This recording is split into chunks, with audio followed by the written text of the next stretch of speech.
À chacun et à tous dans son SAR de ce jeudi 2 juin 2022. Loris Freddy d'abord à la présentation qui nous permet de faire une incursion justement dans ce programme avec à mes côtés fidèle Anatole. Il s'agit, comme annoncé lundi dernier sur ce plateau, de parler de l'écriture, mais de l'écriture dramatique à proprement parler.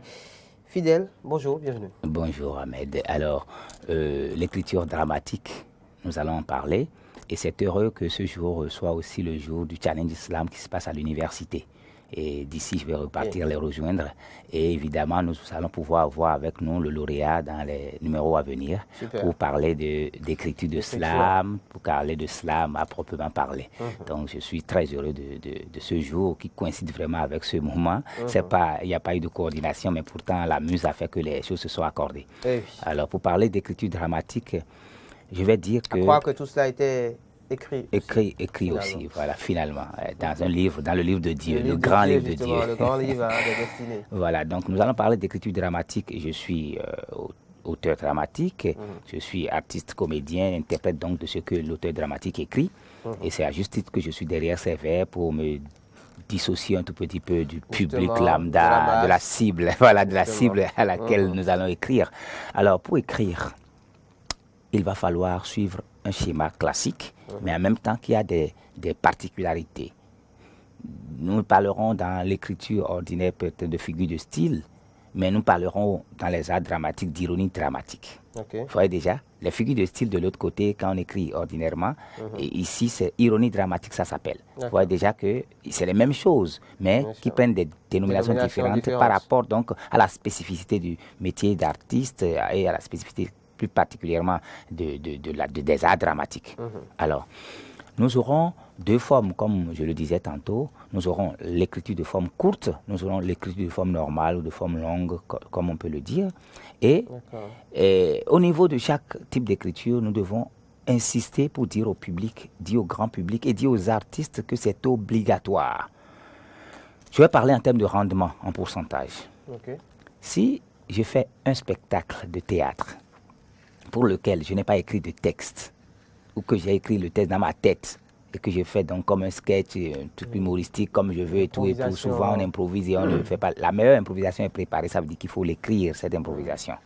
Nous avons un festival qui va se passer à Lomé l'année prochaine, et déjà, cette année, on ne commençait pas à parler de ça. On a déjà commencé à écrire le concept ensemble avec des Togolais. On va aller pendant 2 semaines préparer l'improvisation qu'on veut faire pour se mettre ensemble. Donc, tout se prépare. Alors, si quelqu'un, par exemple, joue une pièce de théâtre sans avoir répété, sans avoir écrit un texte qu'il a joué normalement, il a un rendement peut-être de 20% ou 30% ou 40%. Mais quelqu'un qui a écrit le texte, qui a travaillé pendant longtemps et qui le joue, pour le même texte, avec les mêmes comédiens, s'il y a un texte, pour le même spectacle, pardon, et les mêmes acteurs, mêmes comédiens, s'il y a un texte, le rendement sera à 90%. Par contre, s'il n'y a pas de texte, le rendement sera à faire 40%. Ça veut dire quoi? Il y aura un spectacle, mais il n'y aura pas le spectacle. Donc, je vais partir donc de cette terminologie-là de le spectacle, ou l'œuvre. Il peut y avoir une œuvre sans jamais avoir l'œuvre. Pour qu'il y ait l'œuvre, pour qu'il y ait le spectacle, la pièce de théâtre, il faudrait qu'il y ait un écrit bien fait qui soit suivi. Et comme je l'ai dit dans les autres cas la dernière fois, eh bien, le texte, il est là, il n'est qu'un prétexte, il peut être directement joué, comme il peut être adapté. Alors, dans l'écriture dramatique, qui est ce qui nous concerne, nous avons aussi des spécificités. C'est-à-dire que quoi? Nous avons un roman que nous voulons ramener sur la scène pour faire du théâtre avec. Nous devons passer par l'adaptation. Donc, si nous quittons la littérature, tout ce qui est écrit de manière ordinaire, bon, je ne dirais pas ordinaire, dans le champ de la littérature, et que nous voulons passer dans le champ de la dramaturgie, nous passons par un processus qui s'appelle obligatoirement l'adaptation. Du coup, mon écrit dramatique, il est en lui-même un écrit complexe parce qu'il est écriture dramatique, mais en même temps, il est écriture qui peut émaner toute forme d'écriture. Donc, la dramaturgie peut accepter, elle est assez tolérante pour accepter la littérature à mesure qu'on passe par le processus d'adaptation. Alors, l'écriture de la forme courte, ça va suivre tout simplement le schéma que nous connaissons. Situation initiale. Élément modificateur. Série d'actions déclenchées par cette situation initiale. Beaucoup d'exemples pour étayer tout ça. Et une situation finale qui s'accommode souvent à de la conclusion. Et qui peut donner des ouvertures.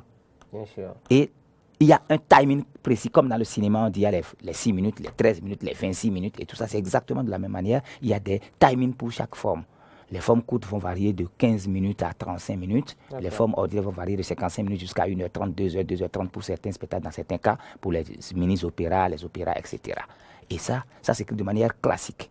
Alors, nous allons aborder certainement la prochaine fois l'écriture islamique, donc l'écriture du slam. Je n'ai pas dit islamique, l'écriture du slam. Alors, l'écriture du slam va être presque la même chose, puisque le slam est du corps de l'oralité et appartient donc à la forme courte. Ça veut dire que j'ai un applénier. Ça veut dire quoi? Que ce que j'ai commencé aujourd'hui, si nous rentrons dans le slam, que les gens ne pensent pas que j'ai laissé l'écriture dramatique, que j'ai commencé par parler de slam. Non, je serai toujours dans l'écriture dramatique, je parlerai d'écriture de slam parce que les jeunes qui vont faire ce challenge, nous avons exigé qu'ils aient des textes. Et que nous puissions peut-être mettre en recueil après si les moyens suivent.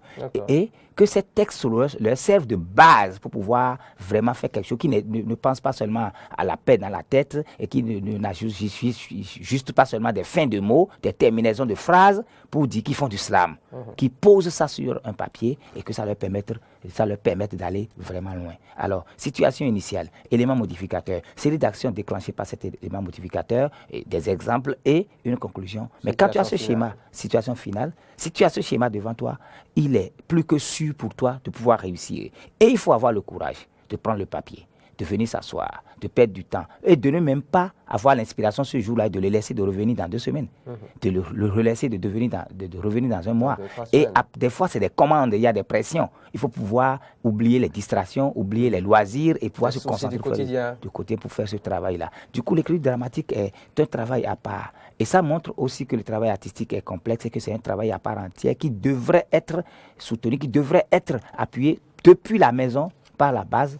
La base familiale, la femme, le mari, les enfants, tout le monde devait pouvoir être dans cette dynamique pour accompagner l'artiste. Les artistes sont des privilèges. Les artistes sont des honneurs pour la nation, c'est des honneurs pour le pays et pour leur famille. Et tout le monde doit accompagner ce mouvement pour permettre à l'auteur dramatique, celui qui écrit, avant que les autres ne jouent, qui est souvent effacé et qui a fait qu'il y a les histoires de droits d'auteur, tout ça qui viennent les mettre en valeur. Aujourd'hui, même il y a des gens qui font que des lectures et qui disent, ils invitent l'auteur parle de l'œuvre, on fait la lecture de l'œuvre pour valoriser les auteurs. Il y a M. Aloubindine que je respecte, qui le fait souvent à l'EITB, il fait des séances de lecture, l'Institut français le faisait, et moi-même bientôt je vais commencer par le faire parce que la bibliothèque est là, il faut que je commence par inviter les auteurs, comme moi-même je suis auteur, je me privilégie pour le moment, mais après je commencerai par inviter des auteurs, Balo Kokou-Meragbe, tous les autres auteurs, les jeunes auteurs du Bénin, pour qu'ils viennent parler de leurs œuvres et directement avec le public, la cible qui lisent et qui arrive à lire ces œuvres-là. Donc voilà un peu ce que je voulais partager avec nous ce matin en disant que nous allons poursuivre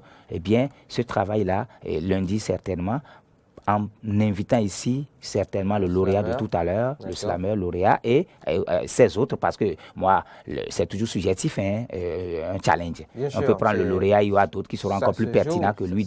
Ça se joue sur l'instant. Sur l'instant, et c'est la chance. Tout le travail que nous faisons, c'est 10% et 90% de chance. Donc c'est pourquoi l'aura naturel, comment tu t'entretiens, la manière dont tu travailles, tout ça va concourir à te permettre d'être lauréat. Donc nous viendrons avec le lauréat, avec d'autres personnes qui ont travaillé autour de ce projet pour parler et pour continuer à parler d'écriture dramatique à travers les formes courtes et le cas du slam. Parce que pour les formes courtes, il y aura le cas du conte, il y aura le cas de l'humour, il y aura le cas des sketchs, il y aura le cas du théâtre, des théâtres courts, et il y aura aussi le cas du slam. Donc nous allons aborder le cas du slam et nous allons aller pas à pas, peut-être que nous allons rentrer dans d'autres disciplines avant d'y revenir si nous n'avons pas de gens pour être interlocuteur ici, pour qu'on ait quand même quelque chose de plus dynamique. On va revenir dans d'autres arts, mais on va revenir toujours à l'écriture parce que l'écriture étant transversale est tellement fondamentale. Je peux dire que moi, si le monde m'a connu, l'Afrique m'a connu, que le Bénin m'a connu et qu'on est unanime que je fais un travail pertinent, je peux vous assurer que c'est l'écrit qui me sauve. Dans tous les cas, j'écris. Il est vrai que des fois, j'écris très rapidement dans la tête, mais je repasse ça tellement. Et si j'ai un stylo à côté, ceux qui me suivent voient que j'ai tout un bout de papier, je note rapidement et je me plie dans la poche avant de monter sur scène. Le papier, l'écrit, le support, il est obligatoire parce qu'il est fondamental pour le rendement tu peux rendre à 40% seulement si tu n'as pas écrit, mais à 90% si tu as écrit. Quand tu as écrit. Merci. L'écriture dramatique, c'est de cela qu'il s'agit au détour de ce numéro de Sansart avec Fidèle Anator. On s'est notamment apaisanti sur la forme courte, Ouais. parce qu'il y a d'autres formes justement qui seront abordées bien sûr. dans les prochains jours sur ce plateau. Merci. Matin d'Éden de ce jour se poursuit. C'est très complexe parce que